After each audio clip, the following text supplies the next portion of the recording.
Ustaz, anak saya kelas 2 SD dan program tahfidz. Alhamdulillah sudah hafal 2 juz, Masya Allah. Namun proses menghafal sangat berat karena ananda melakukan belum dari hati, masih karena diperintah. Bagaimana menumbuhkan keikhlasan ananda dalam menghafal Al-Quran? Taib. Dan kedua, Maryam didoakan oleh orang tuanya sehingga setan pun tidak bisa mendekati karena ada hijab. Apa itu lafaz doanya?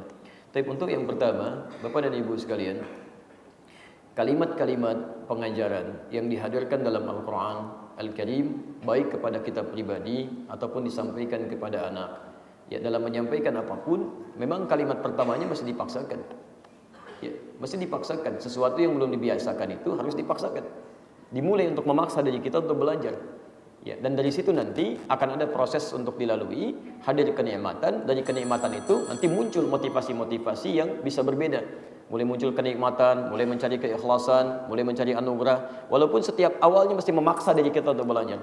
Jangankan anak-anak, Anda sekalipun ingin datang ke ta'lim ini mesti memaksa diri dulu. Ya, minimal Anda harus menepikan kegiatan-kegiatan lain dulu. Mungkin ada hujan, mulai dari gerimis, mulai dari hujan cukup deras gitu kan. Itu ujian. Ini menunjukkan bahwa pertama, setiap apa yang kita inginkan, yang kita harus raih, jangankan urusan dunia, bahkan urusan akhirat, itu mesti punya rencana yang jelas, motivasi yang kuat, plus pemaksaan kepada diri kita untuk mewujudkannya. Kalau diri ini tidak dimotivasi untuk memaksa diri menjadi lebih baik, tidak mungkin Anda bisa meraih itu. Anda kalau nggak paksa belajar supaya mendapatkan nilai yang bagus besok saat ujian, hanya urusan dunia, Anda nggak akan bisa raih itu. Ya, jadi konsep pertama, ketika ingin mendapatkan apapun, maka kita mesti memaksa diri kita dengan cara terbaik untuk mewujudkan itu. Hanya persoalannya bagaimana mendefinisikan dan kemudian melakukan proses pemaksaan ini dalam konteks tanda petik, ya, menjadi kalimat yang lebih baik, kemudian dengan praktek-praktek yang terbaik. Ya, jadi kalimatnya oleh para motivator diganti, oleh para motivator, ya, dari kata pemaksaan menjadi kata motivasi yang kuat. Ya, tumbuhkan kekuatan, tumbuhkan manfaatnya, tumbuhkan manfaat-manfaat yang bisa didapatkan kalau kita bisa meraihnya. Itu sebetulnya pemaksaan juga pada diri kita, supaya kita bisa meraih itu. Nah, saya turunkan dulu fitrah dari Al-Quran ketika ingin meraih sesuatu, kemudian turunan-turunan untuk mendapatkan kenikmatan-kenikmatan yang diharapkan. Fitrah pertama, setiap Anda ingin mendapatkan kebaikan, atau faidah apapun dalam kehidupan dunia kita, atau bahkan akhirat kita, itu pasti akan berhadapan dengan tantangan. Saya ulang, pasti akan berhadapan dengan tantangan. Pertama, untuk menguji kesungguhan kita dalam meraih apa yang kita harapkan itu. Dan yang kedua, pelan-pelan, dari sisi pendekatan pandangan syariat, untuk menghadirkan pahala-pahala yang dijanjikan oleh Allah Subhanahu wa Ta'ala supaya bisa kita raih. Nanti tolong ingat betul, ya, pahala itu terletak bukan pada hasilnya, tapi pada prosesnya. Antum mulai dari berangkat ke ta'lim ini, kan gak dilihat hasilnya. Apakah yang dihafalkan sekian ayat, sekian hadis, sekian persoalan. Belum tentu semua materi yang saya sampaikan, antum bisa tahu semuanya. Tapi yang dinilai oleh Allah, dari mulai kesiapan Anda mau berangkat, Masya Allah, dari mulai melangkahkan kaki, dari masuk ke masjidnya, dari sholat 2 rakaat tahiyatul masjidnya, dari mulai menyimaknya, itu Masya Allah, banyak ayat dan hadis bertebaran di sini. Karena itu, kita mulai kemudian keluarkan dulu turunan ayatnya, surah kedua Al-Baqarah, ayat 214, posisi paling kanan sebelah bawah. Baik. Satu, Quran, surah kedua, ayat 214. Di mushaf standar, posisi paling kanan sebelah bawah, sebelum ayat 215 yang terakhir. Ya. Kemudian, solusi mengatasinya, ini menarik nih. Ada di Quran, surah ketiga, surahnya naik satu tingkat, ayatnya 142, di Masya Allah. Yang 214, duanya diakhirkan ke belakang, kemudian urutannya jadi 142, posisinya paling kiri sebelah atas. Ini tantangannya, saya tidak mengatakan masalah, ya, karena psikologis manusia kalau disebutkan masalah, minimal malas untuk menghadapinya, dan jadi beban. Makanya setiap menghadapi persoalan-persoalan kehidupan, jadikan tantangan. Ujian untuk kita meningkatkan mutu kebaikan kita. Ada tantangan di sini. Di sini solusinya. Kemudian kaitan dengan Al-Quran. Tadi ada di Quran surah, misalnya perintahnya di Quran surah ke-54 terkait menghafal ayat 17, ayat 22, ayat 32, ayat ke-40. Proses menghafalnya mengikuti contoh Nabi sallallahu alaihi wasallam di Quran surah 75 ayat 16 sampai dengan ayat 18. Cara meraih anugerah ini ada di Quran surah kedua ayat 282 di ujung ayatnya. Ya, posisi paling kiri sebelah bawah. Tadi yang saya sebutkan di balik tantangan ini ada pahalanya di Quran, di hadis, pakai hadis dulu. Riwayat Ibnu Majah saja, ini yang paling lengkap. Ada di redaksi di hadis Muslim, di At-Tirmidzi juga ada, tapi ini yang paling lengkap. Nomor hadis 233 dari sahabat Abu Darda.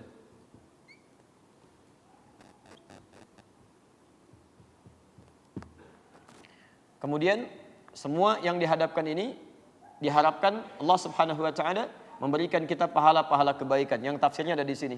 Ringkasannya ada di Quran, di Al-Quran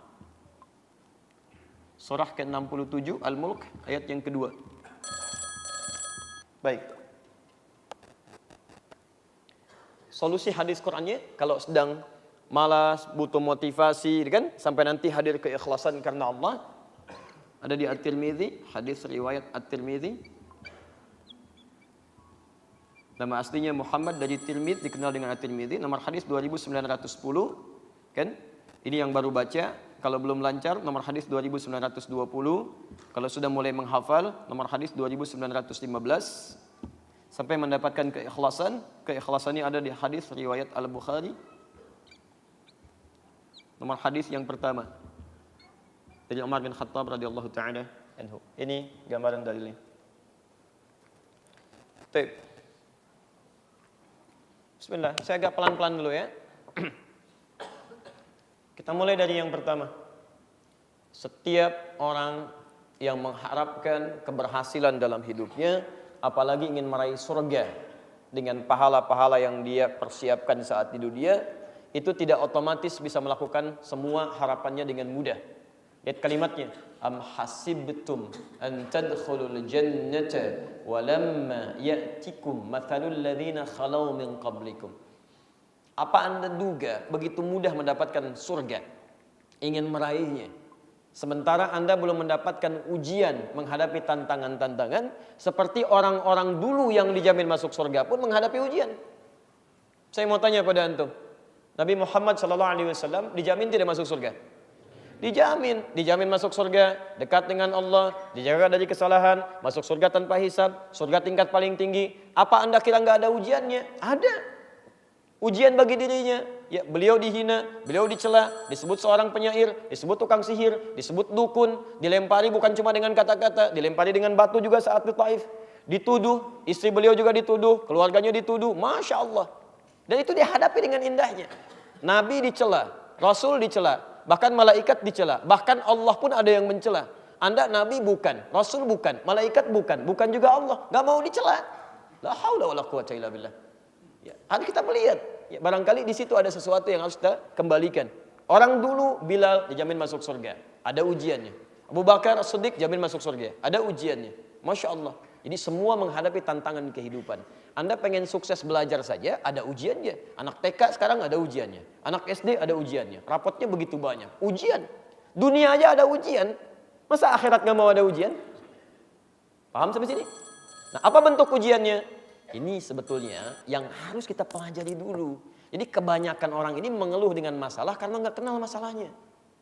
Harusnya antum saat mulai tumbuh itu belajar masalah kehidupan yang ada di Quran. Masalahnya begini, solusinya begini. Jadi ketika Anda menghadapi masalahnya, Anda nggak akan kaget. Nggak akan larut dalam kesedihan. Silahkan cek semua ayat yang mengatakan ikuti petunjuk kami, ujungnya akan ditutup dengan tidak akan larut dalam kesedihan dan kegalauan. Ya. Bahkan Adam alaihissalam ketika pertama diturunkan, itu bersanding dengan petunjuk kehidupan. Quran surah 2 ayat 38, posisi paling kanan sebelah atas. Qulna ihbitu minha jami'a. Turun kalian semua ke muka bumi. Adam, istrinya, keluarganya turun. Masya Allah. Fa imma ya'tiyannakum minni huda. Kalau nanti saat turun, kami akan turunkan petunjuk kehidupan bersamaan dengan turunnya. Faman tabi'a hudaya, ikuti petunjuk kami ini. Ikuti betul. Fala khaufun 'alaihim wa lahum yahzanun. Maka kami jamin hidupnya tidak akan pernah khauf, gelisah, galau, takut, walahum yahzanun, dan tidak akan pernah merasakan sedih dalam kehidupan. Petunjuknya diberikan kepada Adam, tapi isyaratnya mereka. Semua anak keturunan Adam kalau ikut petunjuk ini, Masya Allah, dijamin oleh Allah. Bahkan setiap berganti generasi diberikan petunjuk yang sesuai dengan kebutuhan umatnya. Sampai di masa Nabi Muhammad sallallahu alaihi wasallam kalimat yang sama disebutkan. Begitu beliau diutus diiringi dengan hudan, kalimat sama. Quran surah kedua ayat 185. Posisi paling kiri di pertengahan. Syahrul Ramadan alladzi unzila fihil Quran hudan linnas.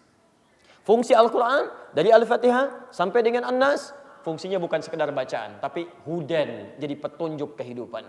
Kalau Anda kerjakan ini, lihat ujung ayatnya. Yuridullahu bikumul yusra wa la yuridu bikumul usra. Allah menginginkan hidup Anda mudah, bukan susah. Jadi kalau ada orang yang hidupnya susah, di rumah tangga susah, di pekerjaan susah, kehidupan sosial susah, barangkali di antaranya dia nggak baca petunjuk hidupnya.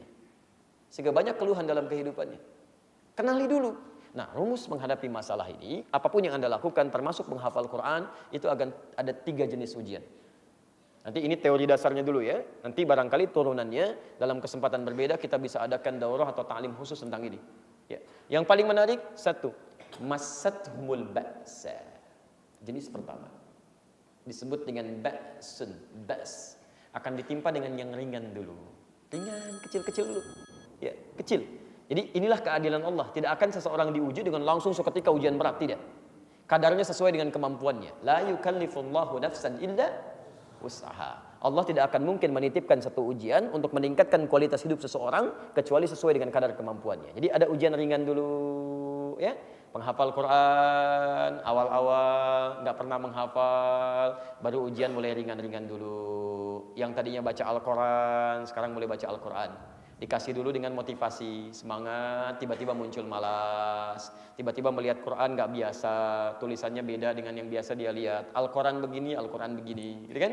Tiba-tiba muncul ngantuk, gitu kan? Padahal baca Al-Quran 1 jam begini, baca Al-Quran 10 menit begini, gitu kan?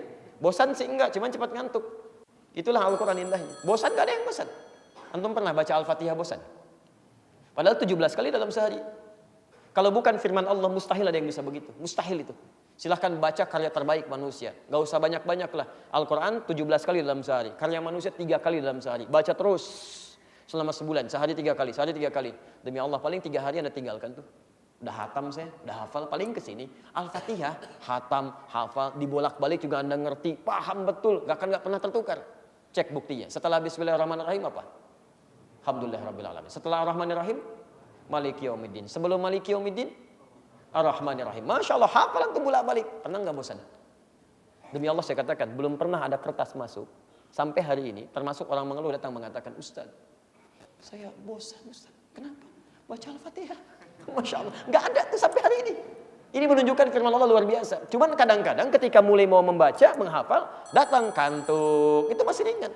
Ya. Seperti Anda mau ta'lim, mau ke masjid. Kalau belum terbiasa, itu dari mulai datang aja sudah mulai nggak enak perasaan. Karena belum terbiasa. Ke masjid, Masya Allah. Gitu kan? Tayyib. Nah, biasanya sudah mulai terbiasa ngambil pojok-pojok belakang dulu. Kan?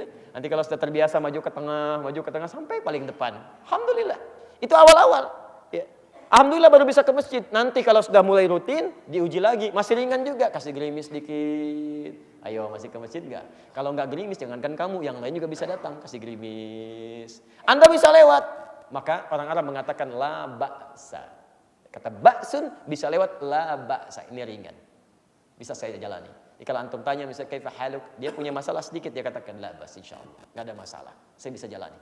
Diserap ke dalam bahasa Indonesia labas. Lewat. Labasa, labas lewat. Ya, gerimis dikit, turun, jalan, nggak ada masalah. Nggak usah pakai payung, jalan aja. Nah kalau Anda belum lulus pada yang seperti ini, itu tandanya Anda belum lulus pada ujian yang kecil. Ya Allah, nggak ke masjid, gerimis dikit aja. Anda nggak ke masjid, Anda belum lulus. Maka Allah kemudian berikan petunjuk pada orang sekitarnya. Istrinya mulai mengingatkan, Pak, ke masjid, ayo siap-siap.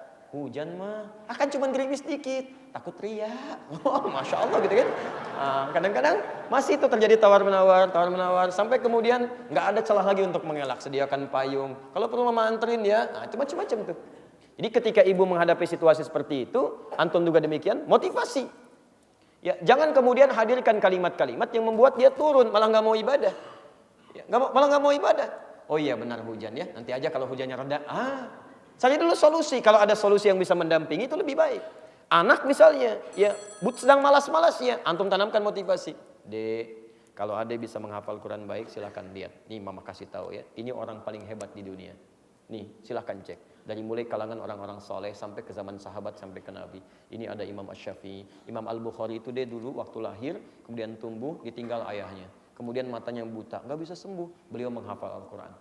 Ketika menghafal Al-Quran, kemudian menghafal, Masya Allah. Dalam proses menghafal itu, membacakan kemudian surah Qaf ayat ke-22, tiba-tiba pandangannya dibuka oleh Allah. Bisa melihat lagi. Padahal menurut dokter sudah nggak mungkin sembuh.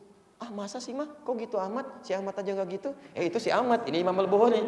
Dilihatin kitabnya, nih lihat baca di sini. Lihat, tunjukkan lagi Imam Asy-Syafi'i, tunjukkan lagi Imam Malik, sampai ke sahabat-sahabat yang saleh. Kalau sudah mendapatkan itu, nanti gabungkan lagi. Kadang-kadang suka ada alasan yang lain. Tapi dia nggak hafal Quran bisa pintar juga? Bukan.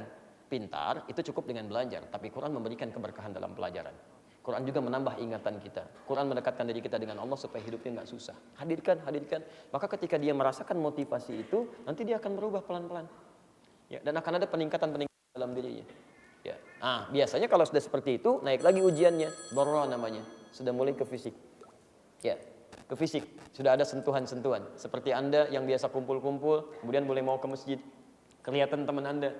Kok tumben nih gak kumpul? Masya Allah, sudah soleh ya, soleh, Masya Allah. Padahal nama Anda Rahmat misalnya. Ya, kadang-kadang seperti itu. Gak usah dibalas, Alhamdulillah gitu kan. Alhamdulillah, tapi belum tentu soleh menurut Allah. Saya takut. Kalau meninggal hari ini juga, Masya Allah. Menurut kamu soleh, menurut Allah belum. Maafkan saya kalau selama ini banyak kekurangan. Itu ketika Anda sampaikan kalimat itu, mungkin ketika Anda tinggalkan dia berpikir, boleh gak saya ikut kamu? Mungkin jadi begitu. Jadi ada kalimat-kalimat yang bisa kita membawa orang dalam kebaikan. Anda tingkatkan lagi. Nggak usah dibalas dengan keburukan. Itu bukan adabnya. Makanya rumus Qurannya ketika ada yang mengolok-olok, jawab dengan kebaikan dulu. Quran surah ke-25, ya, ayat 63. Wa ibadur rahmanil ladzina yamshuna 'alal ardi hauna wa idza khatabahumul jahiluna qalu salama. Bukan qalu balasan, bukan qalu salama. Hamba Allah itu ketika jalan tawadhu, lalu diolok-olok oleh orang lain, dia katakan salama, kalimat-kalimat yang baik yang menghadirkan hidayah. Ya. Waduh, Masya Allah, sok soleh sekarang. Daripada kamu sok komen. Udah, itu kalimat begitu gak akan menambah manfaat.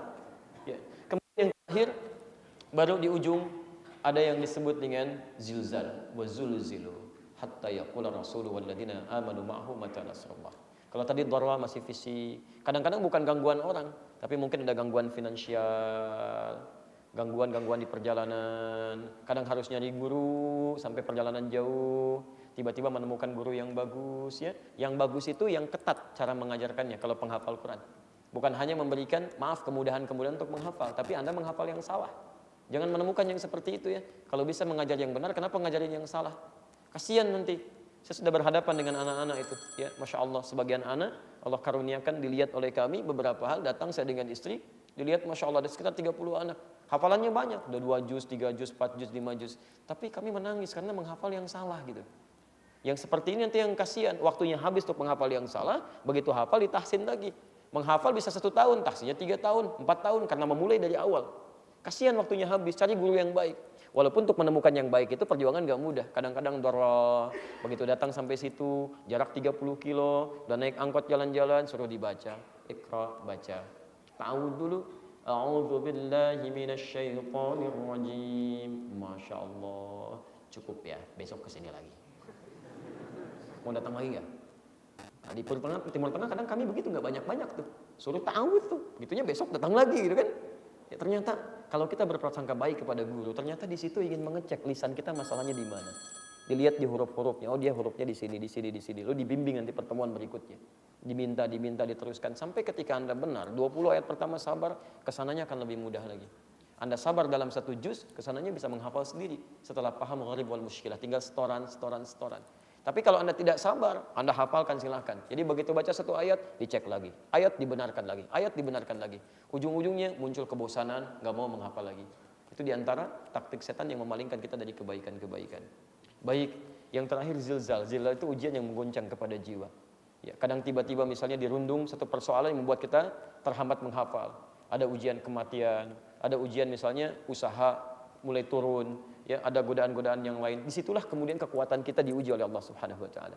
Apa tujuannya? Untuk meningkatkan amalan soleh kita. 1, dengan Anda terus konsisten menjalani ujian ini, maka pahala terus diberikan. Lihat bagaimana Allah memberikan pahala ya.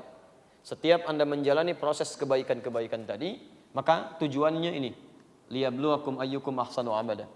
Ya, huwallazi khalaqal mauta wal haya. Allah ciptakan semua aktivitas dalam kehidupan, bahkan kehidupan dan kematian, tujuannya untuk menguji yang hidup supaya meningkatkan amalan. Liyabluwakum ayyukum ahsanu amala. Ketika Anda terus ditingkatkan, terus jangan putus asa ya. Ada masalah tingkatkan lagi, tingkatkan lagi. Ketika Anda tingkatkan, ini pahalanya diberikan. Ini contoh untuk menuntut ilmu. Ya, Anda punya persoalan hujan sedikit, Anda bisa lewati, itu dari mulai siap-siapnya disiapkan pahalanya. Dari mulai berjalannya disiapkan pahalanya. Bahkan hujan yang menetes kepada Anda, setiap kalimat, setiap basahnya, setiap jalannya, itu akan menjadi saksi bagi Anda di akhirat bahwa Anda pernah melewati mereka. Akan bersaksi, jangan dikira nggak bicara. Bersaksi, ayatnya turun kok jelas. Idza zulzilatil ardu zilzalaha wa akhrajatil ardu afqalaha wa qala al insanu ma lah. Ayat keempat, yauma idzin tuhadditsu akhbaraha. Pada saat itu semua yang dikandung bumi akan bicara kepada Allah dengan izin Allah, akan menyampaikan bahwa apa yang pernah kita lakukan di situ. Kalau antum pernah mengerjakan maksiat di satu tempat, maka bendanya semua akan bicara. Ya Allah, saya jadi saksi si fulan menggunakan saya untuk bermaksiat kepadamu. Tapi kalau Anda menggunakan semua elemen kehidupan kita dalam kebaikan, maka semua akan bicara. Ya Allah, saya motor bersaksi dipegang oleh si fulan, dia menerobos hujan ya Allah untuk bisa mendapatkan bagian dari ajaranmu ya Rabbal Alamin. Hujannya kemudian berkata, ya Allah, saya bersaksi, saya yang menetesi dia ya Allah, saya yang menjadikan dia basah ya Allah. Kemudian jaketnya bicara, ya, kemudian segalanya bicara dan menyampaikan kepada Allah Subhanahu wa taala sebagai bukti kebaikan-kebaikan yang pernah kita kerjakan. Sedangkan mulut Anda dikunci, al-yauma nakhtimu ala afwahihim. Mulutnya dikunci, itu semua akan bicara. Jadi kalau Anda paham dengan persoalan ini, paham dengan pahalanya, justru semangat akan semakin meningkat 2 kali lipat. Bukan mundur. Kapan lagi saya akan disaksikan oleh hujan? Alhamdulillah Allah turunkan hujan saat ini. Mudah-mudahan basahnya saya, ya sebagian kena payungnya, kena macam-macamnya disaksi di akhirat nanti. Kemarin cuma sandalnya, sekarang dengan payungnya. Alhamdulillah. Masya Allah. Kalau payung sudah jadi saksi, sandal jadi saksi, baju Anda jadi saksi, apalagi yang kurang bagi Anda? Jelas ya? Jadi ini poinnya, tingkatkan ini. Apalagi penghafal Quran. Ini setiap hurufnya 10 kebaikan. Setiap huruf. Baru baca tuh. Man qara'a harfan min kitabillah falahu 10 hasanat. Siapa yang baca satu huruf dari kitabullah dapat 10 kebaikan. Itu baru baca, belum menghafal. Sedangkan penghafal Quran itu mustahil membaca satu huruf, pasti mengulang-ulang. Pembaca saja nggak akan ada yang baca satu huruf. Saya belum pernah temukan orang baca Quran satu huruf kemudian selesai. Nun. Ya dulu nggak ada. Pasti dia lanjutin. Bismillahirrahmanirrahim, saya sudah 19 huruf. Itu baru baca, apalagi penghafal Quran. Alif lam mim dzalikal kitabu dzalikal kitabu dzalikal kitab la raiba fi la raiba fi la raiba fi hudan lil muttaqin dzalikal kitabu dzalikal kitabu la raiba fi hudan lil muttaqin. Lihat lagi, dzalikal kitabu la raiba fi hudan lil muttaqin. Berapa kali Anda mengulang? Berapa pahalanya? Keluarkan itu, tuliskan. Kalau sedang malas-malas, bagaimana kalau diwafatkan pahala saya kurang? Baca Quran lagi, hafalkan lagi. Ya, jangan menyerah. Aduh, kalau saya bagaimana ya? Ngulangnya kok lambat, beda dengan yang tadi. Ya. Dzalikal kitabu la raiba dzalika. Susah. Ketika Anda kesulitan mengeja pun, Nabi sudah menawarkan pahala lebih. Hadisnya riwayat At-Tirmidzi nomor hadis 2920. Walladzi yatata'ta huwa syaqqun 'alaihi, dan orang yang terbata-bata dan berat mengucapkan hurufnya falahu ajran, bahkan dia mendapatkan pahala 2 kali lipat orang yang lancar. Pahala pertama untuk bacaannya, pahala kedua untuk kesungguhannya untuk belajar. Masya Allah. Kalau gitu besok saya nggak lancar aja lah, supaya 2 kali lipat. Tidak begitu juga, rugi Anda. Ya, tidak banyak mengulang.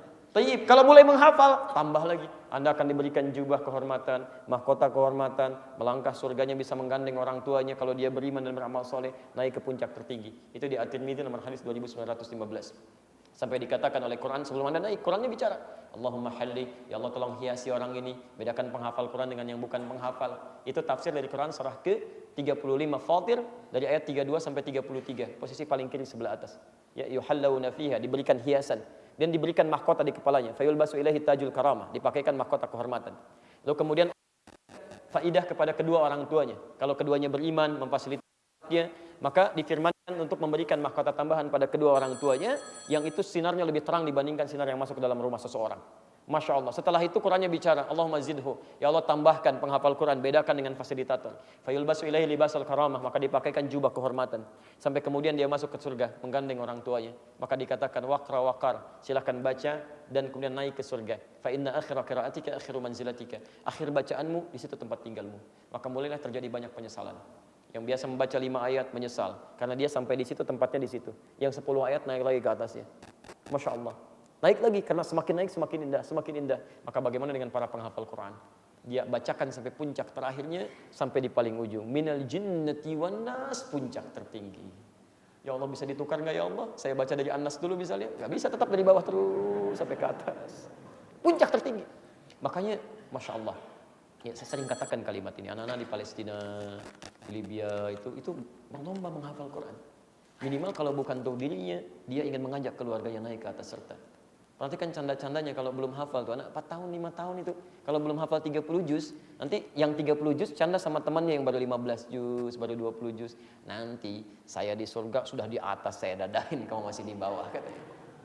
Makanya Allah sayang dengan mereka. Assalamualaikum, pulang. Tiba-tiba di atas ada drone dari Zionis itu kan bawa bom. Apa Anda kira penghafal Quran akan lari? Tidak. Dia akan tunjuk pesawat itu. Itu di situ di bom itu nama saya sudah diukir. Saya akan pulang duluan. Kata temannya saya susul ayah saya. Kata kawannya saya susul paman saya. Mereka nggak akan lari. Mereka mulai bermain-main. Di atas terlihat seperti orang-orang yang sedang berjuang, latihan-latihan. Tiba-tiba bom itu datang. Kemudian senjata itu mulai memuntahkan pelurunya, mengambil mereka satu persatu. Masya Allah, Anda mengatakan kasihan ya Allah. Anda yang harus dikasihani. Karena mereka itu saking disayangnya oleh Allah sudah cukup. Kalian makan dunia, sepotong roti dibagi 16 orang. Mau minum airnya disaring dulu karena sudah diracun. Sudah kalian cepat kembali. Karena alam kubur lebih indah dibandingkan dengan dunia. Kami berikan nikmat pertama alam kubur. Quran surah ketiga ayat 169 sampai 171. Wala tahsabanna alladziina qutilu fi sabilillahi amwata bal ahya'un 'inda rabbihim yurzaqun. Jangan dikira orang wafat seperti ini karena Allah wafat begitu saja. Kami bawa dia, kami kemudian berikan nikmat yang terbaik di alam kuburnya. Masya Allah, saking indahnya sampai mereka berlomba-lomba mengatakan wa yastabshiruna bil ladziina lam yalhaqu bihim min khalfihim alla khaufun 'alaihim wa lahum yahzanun. Sampai kalau mereka mampu, mereka akan kembali pada keluarganya mengatakan, kalian jangan nangis ya, jangan sedih. Kalau bisa cepat ke sini ya. Di sini lebih enak daripada di situ. Makanya kalau ada satu meninggal di Palestina, Masya Allah, dalam keadaan syahid, itu nggak ada yang menangis. Bawa manisan, sampaikan, Alhamdulillah, saudara kami sudah mendapatkan kebaikan di sini. Mudah-mudahan kita pun bisa menyusul ke situ. Pertanyaannya Anda di mana? Anda yang sering menangisi mereka, melihat kasihan kepada mereka. Mungkin Anda yang kasihan. Allah sayang dengan mereka. 4 tahun, 5 tahun hafal Quran. Tahu hadis. Hidupnya bermanfaat. Gak banyak lihat maksiat. Di blokade, darat, laut, udara. Masya Allah. Makanannya terbatas pada yang halal saja. Kadang-kadang Allah kirimkan lewat laut itu. Masya Allah, saking sayangnya sudah. Kamu cukup pulang ya, bekal sudah cukup. Hafal Quran, 4 tahun, 5 tahun, hafal Quran, dekat dengan Allah, wafatnya syahadah, kurang apa lagi? Antum dikasih 40 tahun, 50 tahun, 60 tahun, sampai hari ini. Mata sehat, keadaan baik, akses banyak. Masya Allah. Matanya aksesnya, jangankan khairnya, maksiatnya juga dilihat juga. Telinga masih mendengar maksiat juga. Lisan mendengar maksiat juga. Quran belum hafal, hadis belum paham. Untuk baca belum punya waktu. Cita-cita masuk surga, pengen tanpa hisab lagi. Antum sehat.